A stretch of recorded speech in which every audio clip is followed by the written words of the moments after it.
Chapter 18. Albin Dogar, Subcontroller S of the Entertainments Division of the Paracon Corporation, was usually left alone to get on with his job in peace.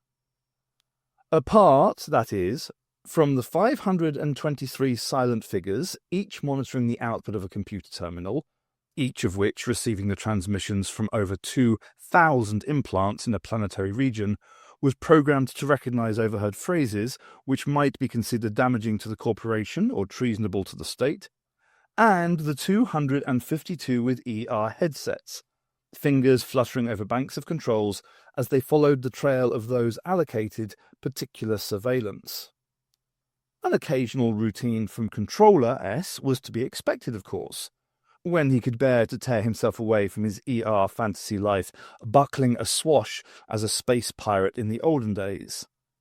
But that was all, unless something went wrong. So when Vice Chairman Tragan himself turned up, just when Dogar had decided it was safe to go home to his supper, he felt as guilty as he did when his wife walked in on him as he was indulging in a clandestine ER visit to the Outworlder Sensorum, the things those Schlanferonis got up to with their multi-jointed toes. Not that he had anything to be guilty about, he assured himself, trying to control his shaking hands. The surveillance of Captain Rudley was bang on course. He switched through to the relevant channel, which he had been checking personally throughout the evening. "He's with two of the Outworlders from Earth, Vice Chairman. They're on their way to a drinking party. Young people, both Paraconians and Outworlders, upper and upper middle class, 14th sector." Tragan's face was rolling gently under the folds of skin. "Are you in touch at the moment?" "Well, no, they're in his flycar. On their way, as I said." Dogar wiped the sweat from his forehead. "But we have a transmitter at the party." "I should hope so." The vice chairman sounded almost genial. A mottle of rosy pink spots flashed briefly across his cheeks. "A young Polonian by the name of Hasko Heldel," continued Dogar, encouraged. "A very recent implant. He was in hospital last week for an infected tusk to be removed." "So he doesn't know he's transmitting?" "No, sir." "So much the better.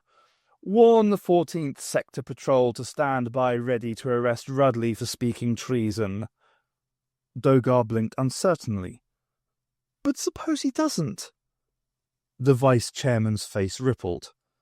"No wonder you're stuck in middle management, Dogar," he said. "You really must learn to be more creative. Don't worry. Master Rudley is going to regret his little display of lower upper middle class arrogance." The president was getting tired, and the brigadier was getting bored. They'd got the general idea, hadn't they? Why did the doctor have to keep on and on at the poor old codger? "If everything is automated," the doctor was saying, "nobody needs to work. Is that part of the paradise?" "Some choose to work," answered the president. "We need a few to keep things turning over. It's a way of increasing one's capital and ultimately one's status.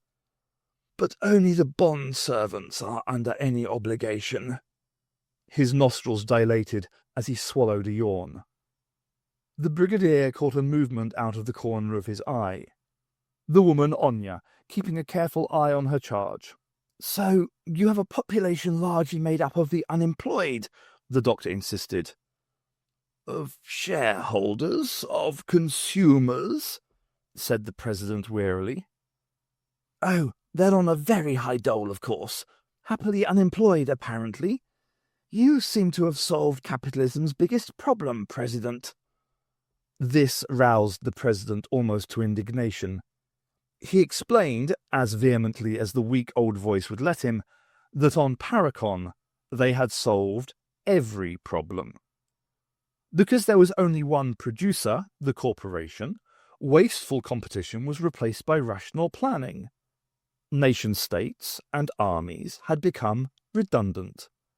Because people were very happy with the way things were run, all political parties bar one had faded away.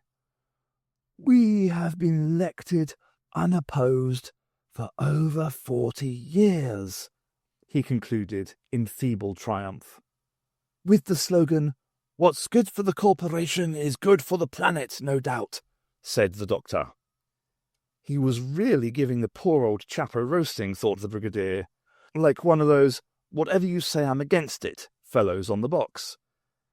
Still, he had to admit that it did all sound a bit too good to be true. "You sound cynical, Doctor," the president said, "but what you say is precisely correct, as your own world will find out for itself if you choose to join us in our prosperity." The brigadier rejoined the conversation. "You have no opposition at all, sir? There are no dissidents? Nobody who disagrees on principle?" "Why should there be?" said the president. "Our people have everything they could wish for." "Everything that money can buy?" said the doctor blandly. "Exactly," said the president, and yawned quite openly. When the fly car took off and swooped out of the underground park into the night sky, Jeremy clung onto his seat like a little boy riding the Big Dipper for the first time. "Oh, oh, oh," he squeaked, eyes round and jaw dropped. "Oh," he said again, as it left the environs of the palace and started to weave its way through the swarm of similar machines flying every which way above and below the city streets. At one moment so low it might as well have been an ordinary car motoring past the dizzy shop windows. At another, climbing almost vertically up towards the rooftops, the flycar missed a crash by inches time after time. "What's up?" said Waldo. "Well, I mean, there's nobody flying this thing." Waldo grinned. "No need. It's locked into the city grid. Far safer." Sarah, who was relishing the ride as much as Jeremy was hating it, gave herself up to the experience of the moment and let the turmoil of emotion engendered by her ER experience slide away into the past. "How does it know which way to go?" she said. "It's pre-programmed with the coordinates of all the places I visit regularly," he replied. "Press button flying?" "That's it. Starting with the first button, which brings it home." "Like an old hack to the stable. Super!" said Jeremy, trying hard. His face now closely matched the greenish hue of his tunic. As they left the busy centre, the traffic thinned out enough for the flycar to settle down to a more or less steady course. As she relaxed, Sarah found herself slipping back into her questioning mode. "So, who are these people who are giving the party?" "Just friends." "Are they in the Guard too?" "No." "What do they do for a living?" Was she interviewing him? So what? She wanted to know the answers. "Nothing at all." "Ah, the idle rich." Waldo laughed a little wryly. "Oh, but we're all rich nowadays. We've all got shares in the corporation." Sarah considered a flavourless life without the salt of work. "Nothing to do but enjoy yourselves." "Super!" said Jeremy, who was beginning to turn pink again. "I'd be bored out of my skull," she continued. "That's why I joined the Guard," said Waldo.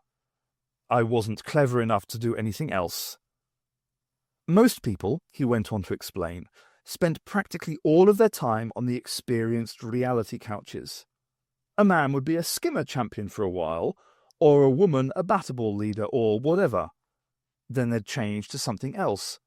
Fall in love with some singer perhaps, and follow him or her everywhere. Or spend all the time they could living the lives of an outworlder family on another planet, in a play that went on day after day and never ended. "It happens at home," said Sarah. "People get hooked." "Hooked, yes," agreed Waldo. "Like a fish that's always looking for a new bait to swallow. And the favourite debate of all is the hunt or the execution, a guaranteed worldwide audience. When somebody accused of being a terrorist is torn to pieces and eaten alive by the great butcher toad, as it happens. "You mean not even a recording?" said Jeremy. "That's disgusting," said Sarah. "I quite agree," said Waldo. "The trouble is, it's too dangerous for those of us who think so to speak out. You never know when somebody listening might have ER needles implanted. And all the time the transmissions are getting crueler and bloodier." And Waldo went on to tell them about the games. "Combat? Hand-to-hand fighting?" said the doctor. "With various types of weapons, yes," answered the president. "The games are one of the most popular spectacles." Was his hesitation merely the result of tiredness, thought the brigadier, or was he hiding something? "Do you mean that they fight to the death, these fellows?" he said. The president mumbled something indistinct. Anya moved forward, as though to intervene, but was waved irritably away. "Any sport has its dangers," he said more intelligibly, though his speech was still slurred. "A climber can fall off a mountain after all." The doctor wouldn't let him get away with it. "I think the brigadier was asking if the combatants are actually trying to kill each other, President," he said. But his opponent wouldn't be pinned down. Forgive me," he said, "but I think I must rest. My stamina is not. Please don't think me impolite. Please stay and finish the His voice trailed away. Anya was already at his side. "Come, President. Your guests will excuse you, I feel sure." This time he welcomed her attention and allowed her to wheel him away. The guards followed. "Gladiators, by Jiminy," said the brigadier. "Yes," said the doctor, "to keep the plebs quiet. The Romans had a word for it, or rather 3 words. Panis et circenses. Bread and circuses. It worked then, it works now." The crowded streets became wide, empty avenues. The buildings, crammed together like a child's bricks packed into their box, gave way to elegant mansions standing in their own grounds, each as different from the surrounding alien designs as a Beverly Hills pseudo-Mexican ranch house is from its neighbouring Ibderesque manor, or the Moorish villa next door complete with fretted windows, high-walled garden, and camel shed large enough to accommodate a couple of stretch limos. "Rich is right," said Sarah, as the flycar slowed to a hover and sank easily into a lucky space between a large, shiny saucer craft and what seemed to be a scooter with stumpy wings. Waldo looked up at the imposing facade of the house, glinting in the double light of the twin moons, with silver streaks striking upwards like frozen lightning, as if evaluating it for the first time. "Yes, I suppose it is," he said. "It's old money. Greckel's people were landowners before the corporation bought everybody out. Everybody wants to go to Greckel's parties." Jeremy scrambled out. Sarah turned to follow him, but Waldo put a hand on her arm. "Are you sure you're feeling all right?" he said.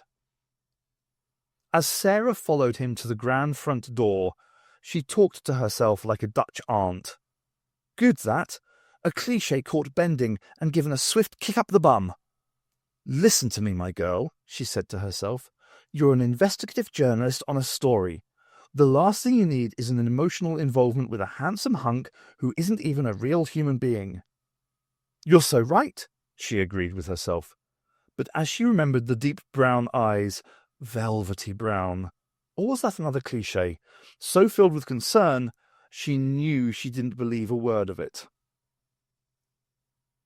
The brigadier sipped his port. The doctor had been right to probe. How much more was there to learn about this place? He looked up. The woman was returning, and she was full of gentle apologies. The president becomes very upset if he has to face some of the more disturbing aspects of modern life, she said. To be honest, his mind refuses to take in the plain facts. The doctor nodded. That is an affliction which isn't confined to the aged by any means. The brigadier looked at her as she continued her explanation.